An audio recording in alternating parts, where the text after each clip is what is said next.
مثل او در عالم امکان متصور نیست، حضور کی مثل بزم عالم میں ممکن ہی نہیں ہے. اللہ اکبر، حضور سا ممکن ہی نہیں ہے.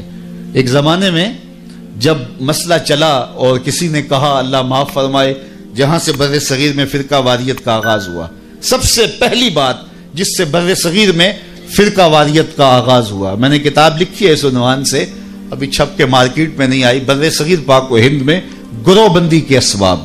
تو سب سے پہلے اسر ابن عباس کے حوالے سے یہ ایک بحث چلی اور یہ بات کہی گئی کہ وہ اتنا قادر اور کریم ہے کہ چاہے تو آنے واحد میں کروڑوں محمد بنا ڈالے.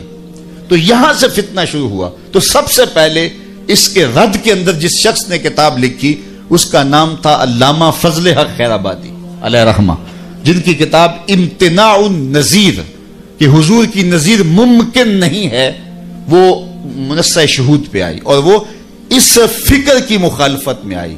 اور اسی فکر کی مخالفت میں اقبال نے لکھا تھا اسی زمانے میں کہ رخ مصطفیٰ ہے وہ آئینہ، کہ اب اس سا دوسرا آئینہ نہ کسی کی بزم خیال میں نہ دکان آئینہ ساز میں.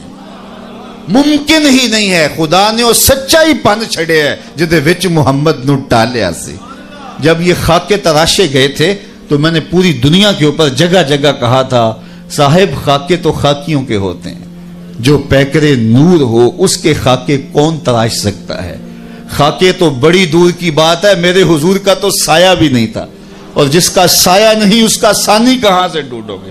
مثل او در عالم امکان متصور نیز، ممکن ہی نہیں ہے رب نے وہ پیکر تراشا.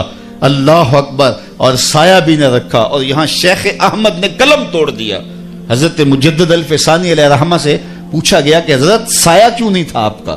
تو کہا سایہ شے از شے لطیف ترست، کسی شے کا سایہ اس شخص کے اس کی ذات سے زیادہ لطیف ہوتا ہے، اور حضور سے بڑھ کر کائنات میں لطیف شے ہی کوئی نہیں.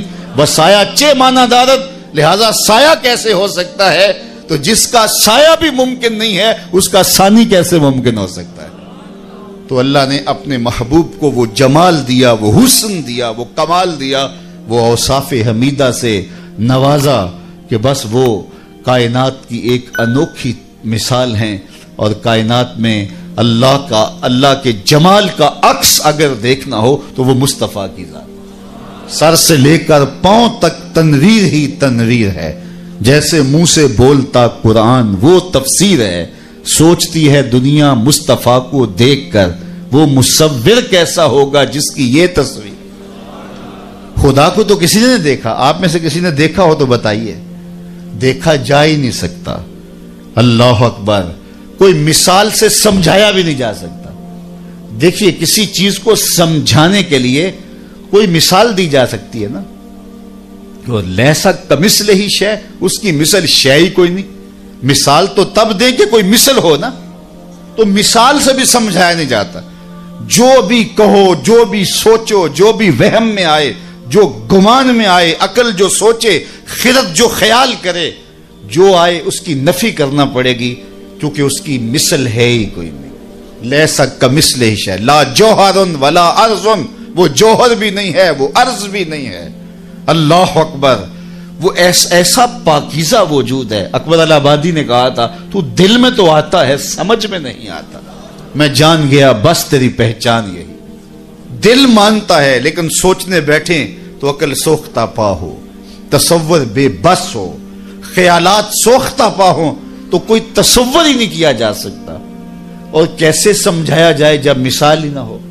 لیسا کمثل ہی شے، ساری زندگی گزار دو، اللہ تعالیٰ جل شانہ کی ذات کسی کے فہم میں آ ہی نہیں سکتی. کوئی مثل ہو تو مثال دے نا.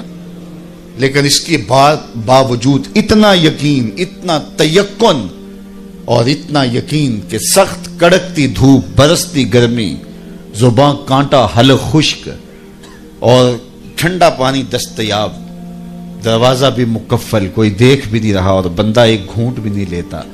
وضو کرتے بھی احتیاط کرتا ہے کہ میرا اللہ مجھے دیکھ رہا ہے. اس ذات کا اتنا یقین، تیقن پیدا کیسے ہوا؟ تو جواب آئے گا یہ یقین حضور کے ذریعے سے نصیب. اللہ اکبر. تو انہوں نے خدا تک پہنچایا اور ان کو دیکھ کر کے خدا تک تیقن نصیب ہوا۔ تو آؤ اپنے آقا سے محبت کرو، اپنے آقا سے پیار کرو، تو پیار کا پھر تقاضا یہ ہے کہ اپنی ساری زندگی حضور کے نام لگا دو۔ طرز زندگی، انداز معاشرت، اٹھنا بیٹھنا حضور کے طریقہ حیات کی مطابقت میں۔